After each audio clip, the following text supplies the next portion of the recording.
और आप जो है ऐसा करो कि अपने गूगल पे चलाते हो, 10,000 नहीं, गूगल पे चलाते हो या फोन पे चलाते हो, कई चीज चल रही ना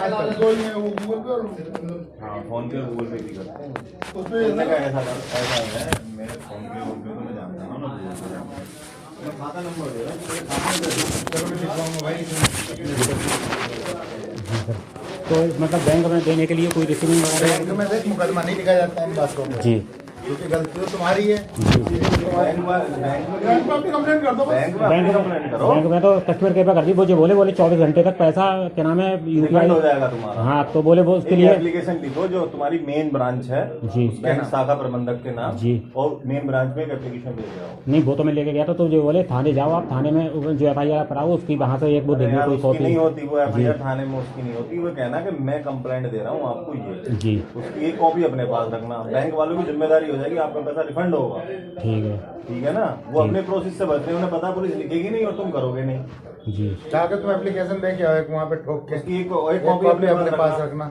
जी जैसे सर। से इसी नंबरों से मेरे पास फोन आया था, जी सर। जिसने मेरे से इतने पैसे निकालने हैं, जी सर। मेरा रिफंड वापस कराने की जरूरत है, बस खत्म। हर काम की जिम्मेदारी जो बैंक का काम है, बैंक वालों की जिम्मेदारी बनती है, पुलिस की हर काम की जिम्मेदारी थोड़ी। वही- नहीं, वही तो। आदमी दिमाग से नहीं सोचता, हर काम को लेकर पुलिस तो चलाएगा। अब चक्कर ये- सोचो, बैंक कोई यहाँ चल रही है, मैं तो सर पहले मुझे पता उनसे नहीं। कहो कि आप अपनी जिम्मेदारी से मत भागो, आप जी। अपना काम करो बस। जी, जी, ठीक है, गया था बैंक ही का पहले। एप्लीकेशन चाहे रिसीव करें ना करें, अपनी देके हाँ। और वापस चले आना। वापस चले ठीक है, जाओ। ठीक है, वो कंप्लेंट नंबर लिख देना जो तुमने ऑनलाइन वो करी है शिकायत, जी, जी, वो कंप्लेंट नंबर लिख देना कि मैंने कंप्लेंट की है ठीक, ऑनलाइन। ठीक, ठीक, ठीक है सर। अपने पास वही है, उसकी फोटो कॉपी जी सर, इसे मैं दिखवाऊंगा अपनी। जी सर, नमस्ते सर। तो दोस्तों वीडियो देखकर आपको समझ में आ गया होगा कि पुलिस वाले FIR लिखना नहीं चाहते हैं और बिना FIR किए आपके पैसे वापस आ नहीं सकते।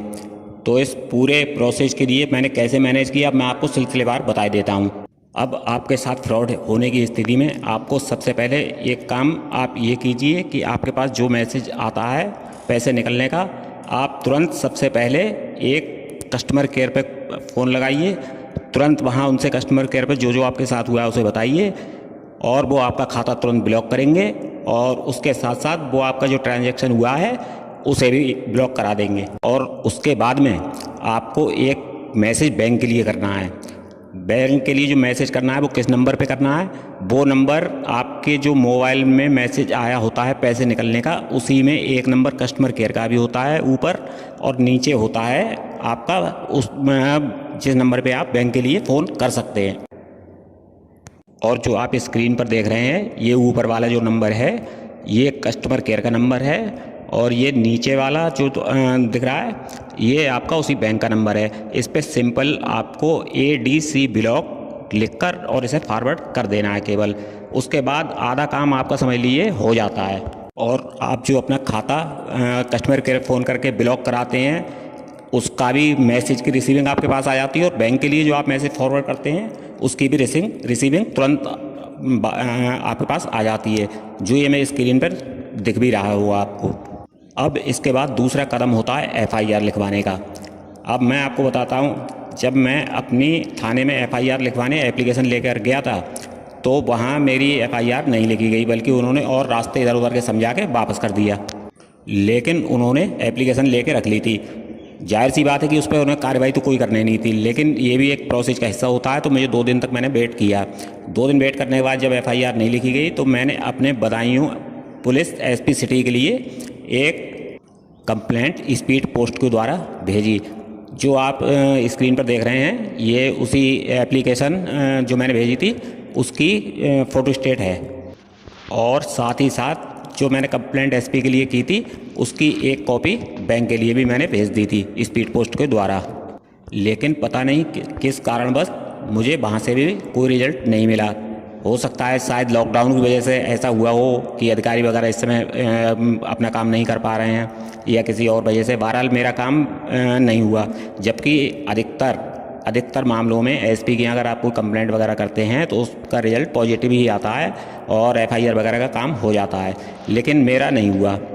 तो फिर मैंने दूसरा काम ये किया कि एक ऐप आता है जन सुनवाई। जो हर प्रदेश का अलग अलग होता है और ये मुख्यमंत्री के सीधे मुख्यमंत्री ऑफिस से जुड़ा हुआ होता है। सिंपली इस पर मैंने एक कंप्लेंट की, जो आप स्क्रीन पर देख रहे हैं ये वही कंप्लेंट है जो मैंने की थी। और जैसे ही आप कंप्लेंट करते हैं आपके पास ईमेल भी आ जाता है और आपके पास मैसेज भी आ जाता है कि आपकी कंप्लेंट दर्ज कर ली गई है। और मैं जो मुख्यमंत्री के लिए जन सुनवाई ऐप से जो कंप्लेंट की थी उसका रिजल्ट ये हुआ कि अगले दिन सुबह ही मेरे पास फ़ोन आ गया। उन्होंने बताया, मैं इंस्पेक्टर बोल रहा हूँ थाना सिविल लाइन से, और आपका क्या नाम है FIR आपकी लिखी जा रही है, तो आपके पास जो मैसेज वगैरह जो भी प्रूफ हैं आप उनकी फ़ोटो स्टेट कराकर मुझे थाने में दे दीजिए, आपकी FIR लिखी जानी है।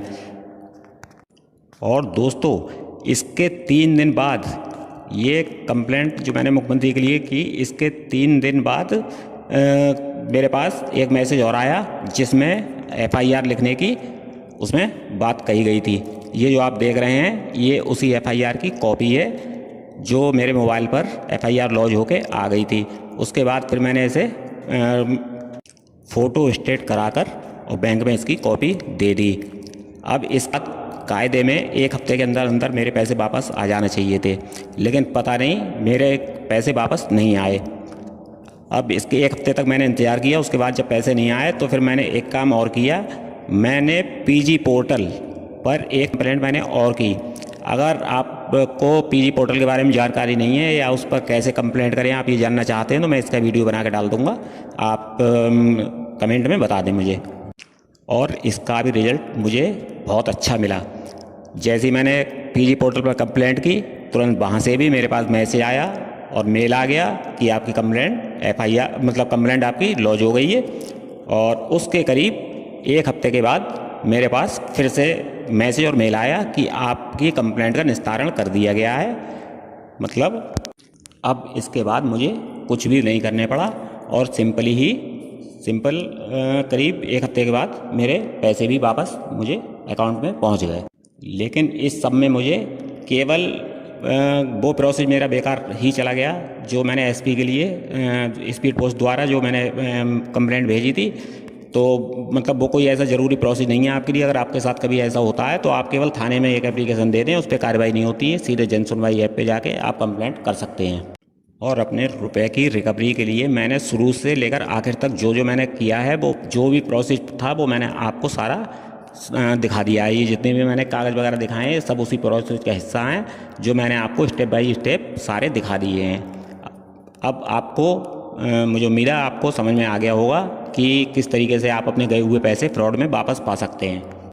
और अंत में मैं आपसे कहना चाहूँगा कि आप हमारे चैनल को लाइक और सब्सक्राइब करें और शेयर भी कर सकते हैं। मैं ऐसे ही रियल टॉपिक पर ही वीडियो बनाता हूँ, तो प्लीज़ आप मेरे चैनल को सब्सक्राइब ज़रूर करें। और मैं ये फ़ोन नंबर जो है स्कैमर के फ़ोन नंबर लाऊँ, आप चाहें तो इन नंबरों पर कॉल करके उन्हें परेशान भी कर सकते हैं, उनका हाल चाल भी जान सकते हैं। तो मुझे उम्मीद है आपको ये वीडियो पसंद आया होगा। तो मिलते हैं अगले वीडियो में, तब तक के लिए जय हिंद, जय भारत।